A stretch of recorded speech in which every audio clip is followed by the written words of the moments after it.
Ousmane Sonko nag amul yooyu jikko amul jikko traître yooyu amul jikko criminel yooyu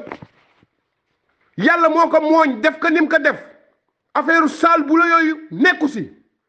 Ousmane Sonko wan na leen nitu diine la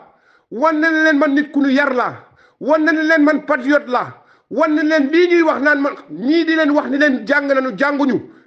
vidéo yaa ngi fi ku si tëri alxuraan mel na ku ferul ijji mas amuñu jànguñu alxuraan jànguñu école bañ nañ ko ba nee na ñuy politique àdduna la yem ñu si bare kenn amu si diplôme danoo jënd seeni diplôme Ousmane Sonko moo ñëw nekk l'homme parfait wan naka kilifa diine yëpp ba yenn kilifa diine yi naan ko yow de lii nga mën nii wax dëgg yàlla man sax suñu ma dénkoon dara boo moytuwul ma laal si dara mais yow nga àttal liggéey si place modèle la ñoo la ko gën a xam mais jikkoy Ousmane Sonko arrangé wu leen ñoom li ñuy woote su fekkee jubal bi ñuy woote ak waxu yàlla bi ñuy wax dëgg la si ñoom commercé wu ñu diine ji billahi Ousmane Sonko moo leen waroon arrangé mais li tax arrangé wu ñu ko wane nañ ko parce que seetaan nañ nu koy toroxal kenn waxul jëluñu nanguwuñu li yàlla dogal ci Ousmane Sonko nanguwuñu ni Ousmane Sonko yàlla moo ko defaral boppam nanguwuñu loolu dañuy xëccoog moom sax ay position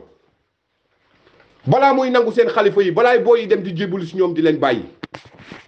ñoom loolu la ñuy bañ nit jikko nit du ay maam du ay baay du ay sama papa du ay sant nit jikko surtout maa jikko yi yàlla gërëm kon Ousmane Sonko dañ ko sacrifier au fond dañ ko sacrifier ba si biir jikkoy Ousmane Sonko arrangé wu leen ñoom triant la ñu soxla nit ku bon lañ soxla nit ku leen fiy nekkal suba ak ngoon ba si seen sët ay sëtaat di tedd nit kooku lañ soxla te nit kooku jikko yooyu Macky Sall la ko yor c'est un traître